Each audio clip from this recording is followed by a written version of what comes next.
If you're a driven, active person who wants to reach and pursue a higher quality life with some ambition, then guess what? This podcast is for you. This is the Driven Athlete Podcast. So the foot and ankle, common thing we see active individuals with issues, right? Pain and dysfunction in the foot and ankle. And I've talked with a lot of experts on this and collaborated with people. And it's a enjoyable thing to help people get better. And I enjoy working on the ankle with people and the foot. It's a cool joint region of joints that we can work on to improve their functionality and decrease pain. A little bit of insights on the ankle. All right. So the number one thing that we find with active individuals is just lacking pure ankle dorsiflexion range of motion. All right. Ankle dorsiflexion is when you bend your toes up towards the ceiling, right? If you're standing and you lift your toes up to the sky, bending your ankle backwards in that position is called dorsiflexion. When somebody points their toes down, like hitting a gas pedal, that direction is called plantar flexion, plantar being like the bottom of your foot. But ankle dorsiflexion is one of the most common, a lack thereof of ankle dorsiflexion, pure range of motion is one of the most common things that we find in people that are battling ankle issues, knee issues, hip issues, and relationship to back issues. We just can't leave that neglected to look at, even with back pain, hip pain, knee pain, whatever, for functional activity like squats and lunges and step-ups and running and stuff, or even the normal gait pattern. The reason is because upstream and downstream of the kinetic chain, there are influences from the foot and ankle as it relates to your back. Things will compensate naturally above, upstream in the kinetic chain, and just overcompensate for because of impaired mechanics and lacking range of motion, lacking stability, whatever. And that's where the puzzle piece comes in for us. It's like, what's really the problem that we need to work on? And ankle dorsiflexion is a super common one. All right. The talocrural joint is the talus sitting over top of the calcaneus. Sorry. The talocrural joint is the talus bone sitting in the ankle mortise, which is the distal part of the tibia, the shin bone, and the fibula just lateral. And the talus sits in there and it moves backwards and forwards. It rolls forwards and backwards. And if it doesn't roll backwards or shift posteriorly enough, then the ankle dorsiflexion range of motion is going to be a little bit impaired and limited. So with that, if somebody does squats or lunges or step-ups and running and whatever, walking, if the pure ankle dorsiflexion is limited, then the foot and ankle is going to move a different direction to make up for that, what we would call compensation. And usually the ankle that we find will roll into eversion. Eversion was when the foot rolls outwards, all right?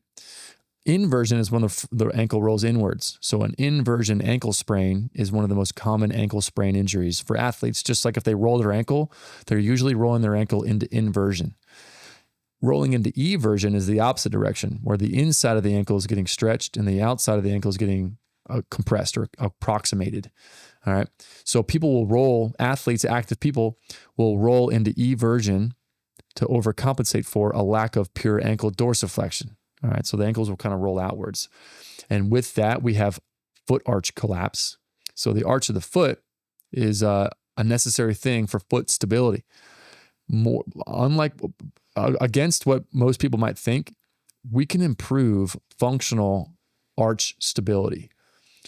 Some people naturally have flat feet and some people have naturally huge arches, right? Of course, there's a ceiling with how much we can influence the arch capacity in either direction, but we can definitely still work on functional arch stability with movement control.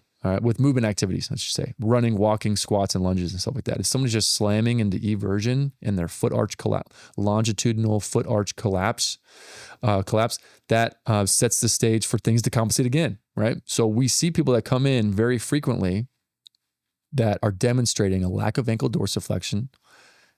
They roll into eversion when they bend their ankle backwards, like when they descend in a squat. Their foot arch collapses. And they also will like roll their feet outwards into external rotation. Their toes will point out as they go down, and then they'll stand back up again, and the feet will roll in. That external rotation is a classic compensation pattern for a lack of pure ankle dorsiflexion. And usually what accommodates that with that is eversion and foot arch collapse. All right. So Somebody could have a moderate arch. It just collapses when they go into squats and running and walking and stuff. That would be a stability issue. So what's the course of action then to treat that? Stability training, ankle stability and foot arch stability. Part of that is the foot intrinsics, the plantar intrinsic muscles, and some of the arch stability muscles. The posterior tibialis is one of the main ones that influences the foot arch. All right.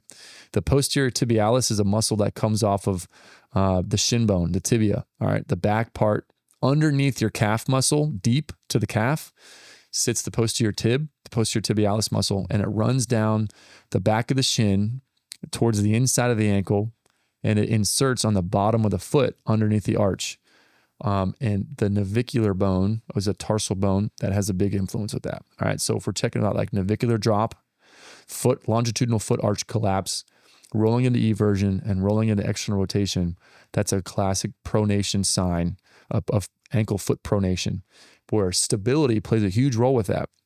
But if they're lacking ankle mobility and a pure ankle dorsiflexion, which is a super common thing that happens with that, we can't neglect treating that and working on that too.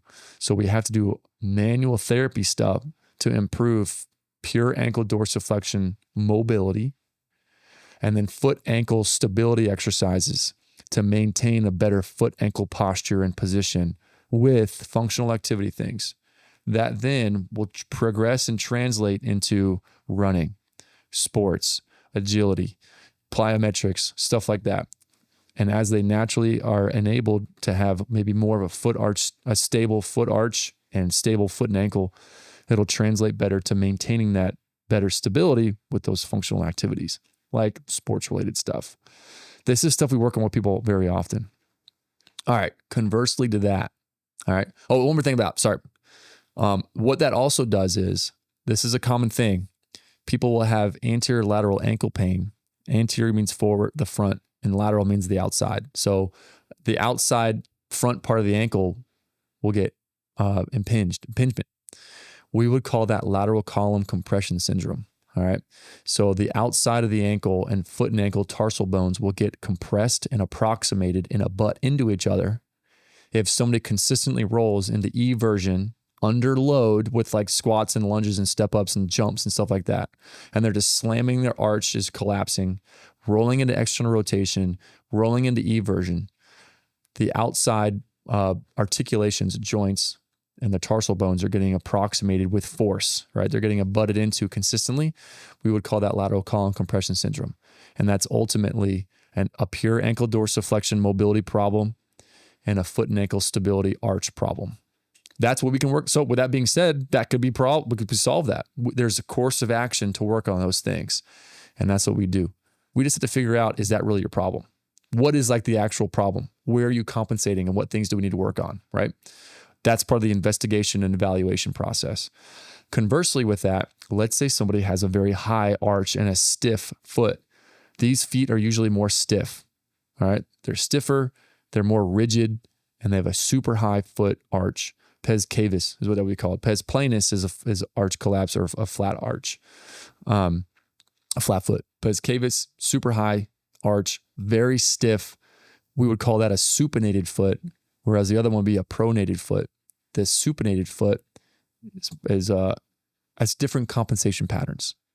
Still lacking pure ankle dorsiflexion, all right? But a big component with this one too, I think a key, is the big toe. The big toe is more rigid as well, and it doesn't bend backwards into extension, which would be like the same direction as dorsiflexion. It doesn't bend backwards into extension as well. It's more rigid.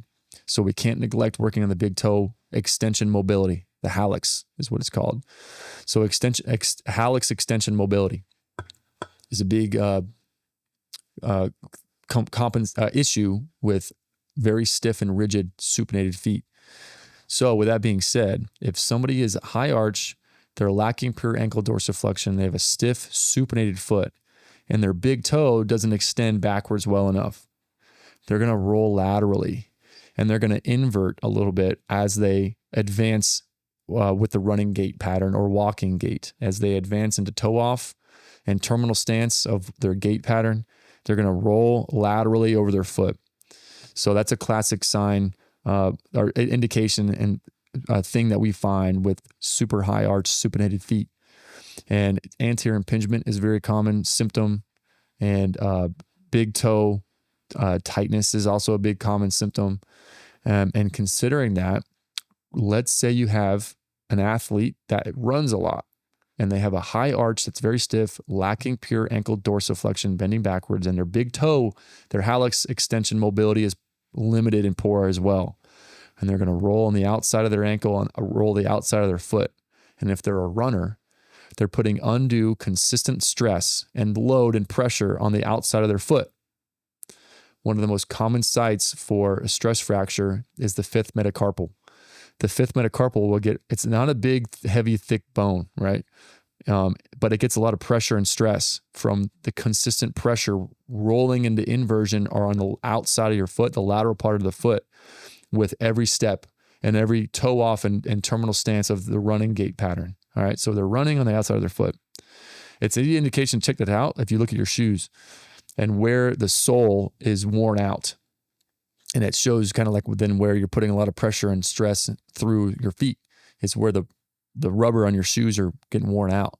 So it's just an indicator to check it out. Like, oh, like the outside of my foot of my shoe is definitely worn out, whereas the inside isn't. Or the inside of my foot is worn out and the outside isn't. Maybe pronated versus supinated. It just indicates maybe some of the limited movement dysfunctions and impairments that are setting them up for failure at some point where it's going to start hurting.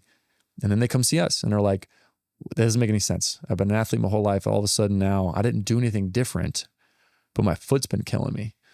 We have to investigate what is their problem and figure out the best course of action to treat it. So once we have a better understanding of what's going on and why, we can have a better treatment process and direction of how we can fix the problem, right? And ultimately that over enough time leads to success and improvements of symptoms, and maybe even learning some new things where their functional performance is going to be better than it was prior to the injury because they learned some stuff and we're working on some things.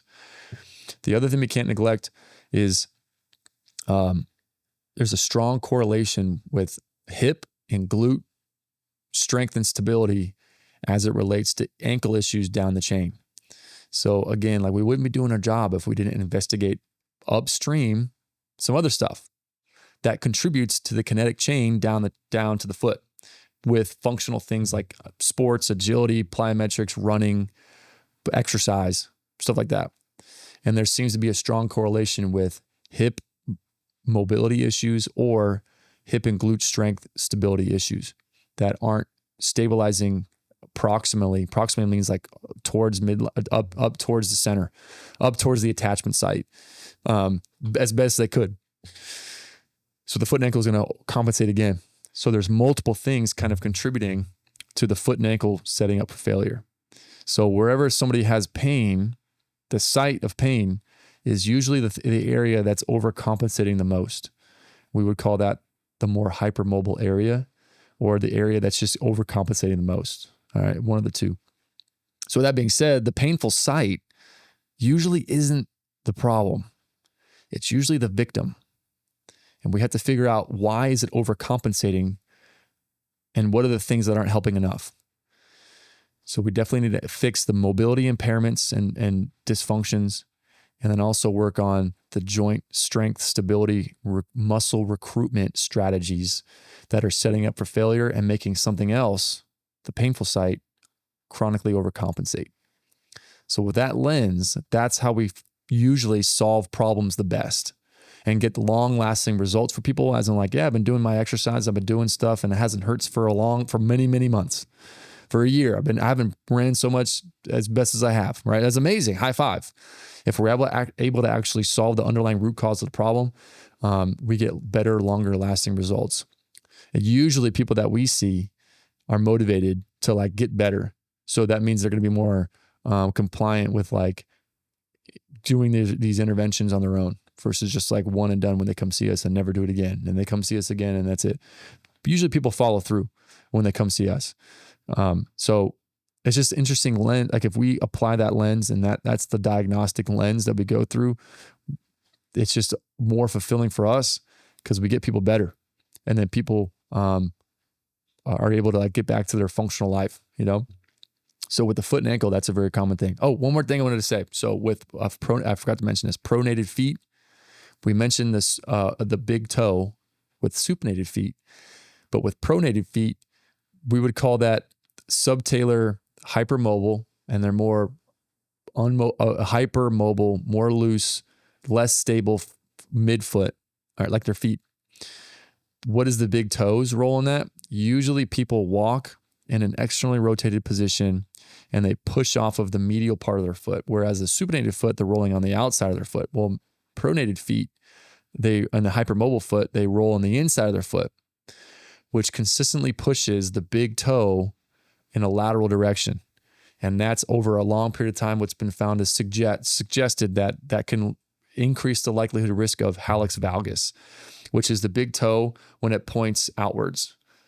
All right, and you get a bunion on the inside of the big toe towards the middle of the foot. So like a medial hallux bunion from repetitive pronated foot postures and functional movement patterns through a pronated foot, rolling on the inside of the foot and pushing off from the medial side of the big toe, chronically pushes the big toe of the hallux in a lateral direction, and that over time has been found to increase likelihood risk of hallux valgus and the bunion. That deformity. I just forgot to mention that, but in the correlation with the big toe, in contrast to the supinated foot. So anyway, that's stuff we'd like to educate people on and bring to light so that they can buy in and they can dive in and be like, I believe you, I trust you, let's do this together, and I'm going to do everything you say. And the education component is very important.